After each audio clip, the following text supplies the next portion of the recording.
Dan saya Rizikono. Nah, inilah yang menyebabkan terjadinya pemukulan kepada korban oleh tersangka. Dan akibat pemukulan tersebut mengakibatkan mengakibatkan korban meninggal dunia.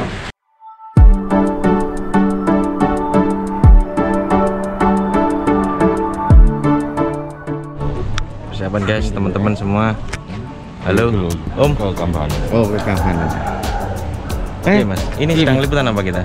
Ini lagi liputan Operasi pencabulan Dan pembunuhan. kok serem? Iya, teman-teman mau cerita. Teman-teman. Iya. Paling ya kan cokrik lho. Teman-teman mau cerita. Ya. Jakarta Jos. Jakarta Jos. Jos ya. Ada yang curiga. Apa itu? Ada yang curiga gak jos tapi. Ini kok ada bulu kucing di sini. Rilis ini. Oh, apik. Joki. Ayo kalau iki ya. Ya urus. Ayo video ngarep rek. Angel. Kau justisi ya kan? Iya nanti.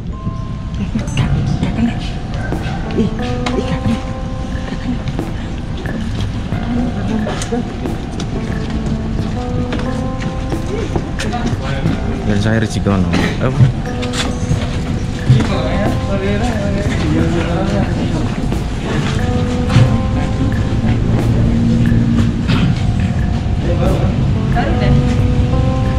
Man, LCD ini kena keringet biasa man. Kena ya man? Man kena takah.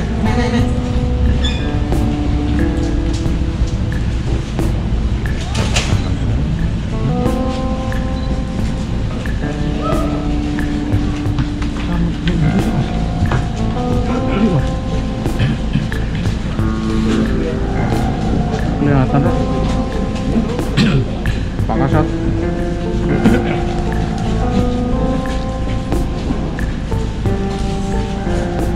Udah.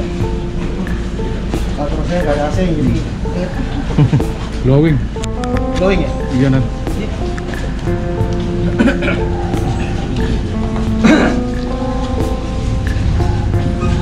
Kita lihatin barang bukti dulu ya.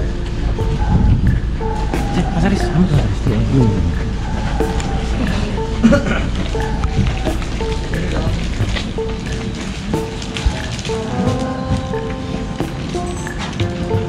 Kelihatan nggak linknya? Kelihatan ya? Kiri dan kiri Pak. Jadi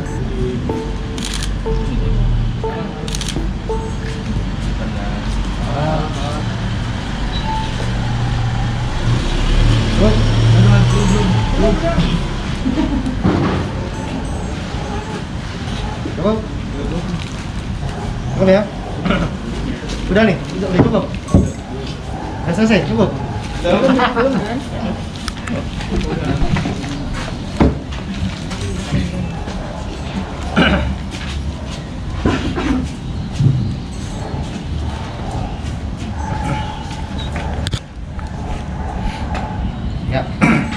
tes. Bismillahirrahmanirrahim. Assalamualaikum warahmatullahi wabarakatuh.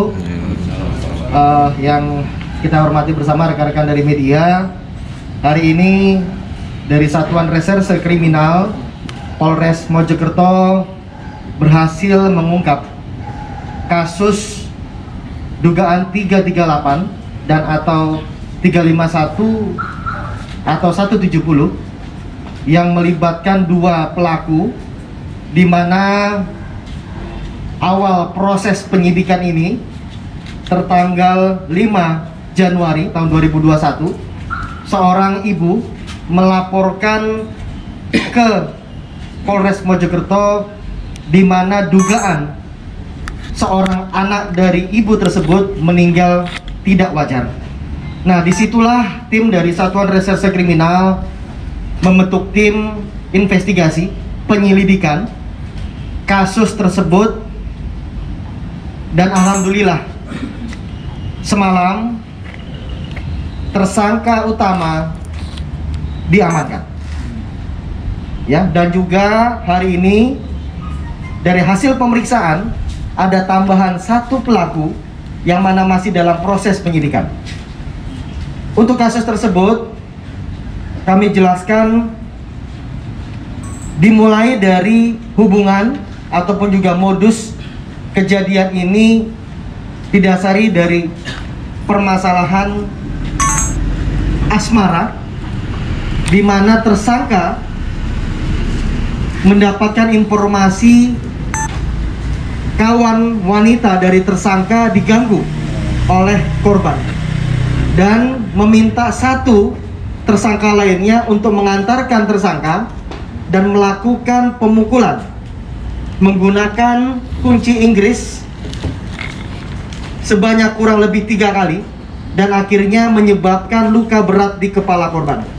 Dan pada saat itu juga korban dan juga beberapa saksi sementara pada saat itu lagi berkumpul di satu rumah, di mana rumah tersebut dijadikan tempat untuk berkumpul dari korban dan juga beberapa saksi, dan terjadilah kasus tindak pidana tersebut.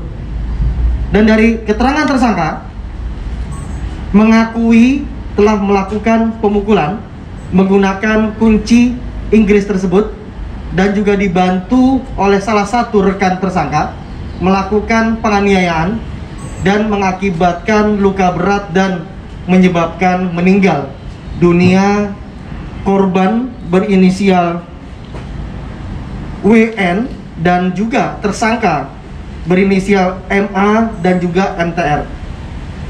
Nah, disinilah proses penyelidikan itu berkelanjutan.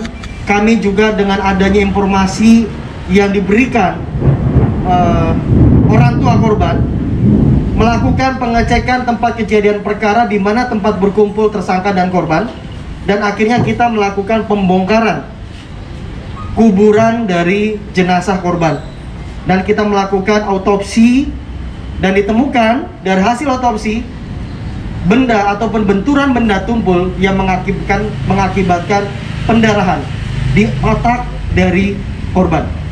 Nah, proses ini pun juga masih dalam tahapan penyidikan dan penyelidikan kami. Kami akan melakukan penyelidikan dan penyidikan sampai nantinya perkara tersebut bisa terbuka luas modus dan juga beberapa tersangka-tersangka, apakah mungkin ada tersangka yang lain pasca sebelum terjadi kejadian tempat kejadian perkara ataupun 338 atau 351 dan atau 170. Ini masih dalam proses pemeriksaan. Demikian yang bisa saya sampaikan. Mungkin ada yang mau ditanyakan? Dan itu apakah motif pembunuhan berencana, Dan? Ya, untuk motifnya jelas di sini adalah asmara, yaitu cemburu.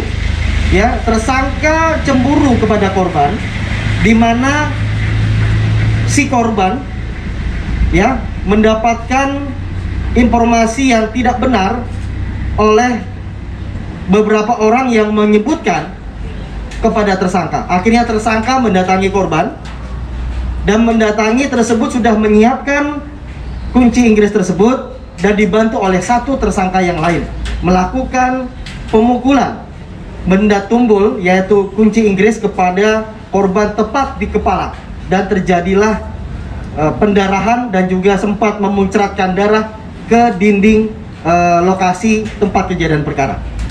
Itu informasi yang nggak benar itu apa? Informasi tidak benar di sini kami sampaikan, diinformasikan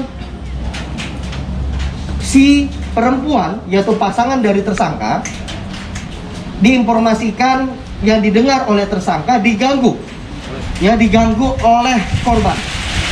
TKP di luar apa di dalam, Dan? TKP di luar rumah. Di luar mes ya? Ya, di luar mes. Tersangka dan Mungkin ya, cukup itu aja ya. ayo maju, Bos.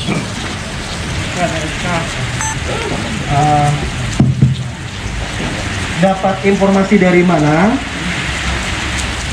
Mas, siapa namanya?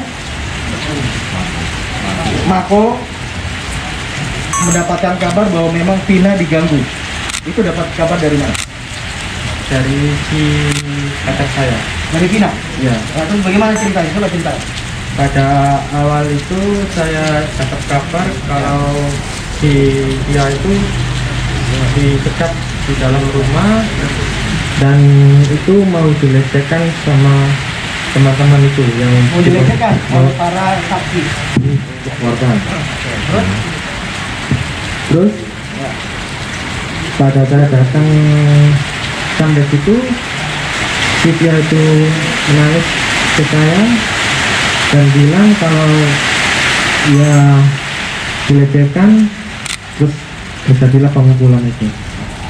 Kalau gitu, Via menceritakan kepada Anda bahwa Via dilecehkan Iya. oleh salah satu rekan-rekan yang ada di lokasi tempat kejadian perkara. Iya, Tapi tidak menyebutkan nama, siapa yang melecehkan? tidak.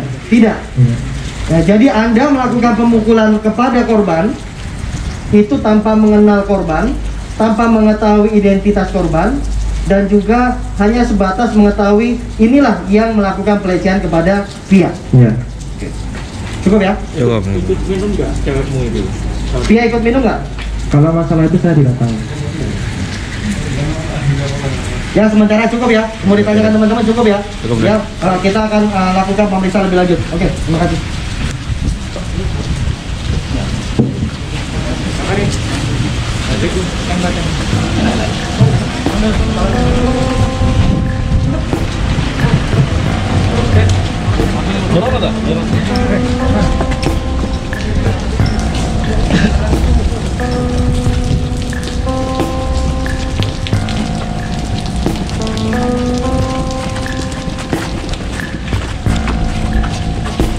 Cukup.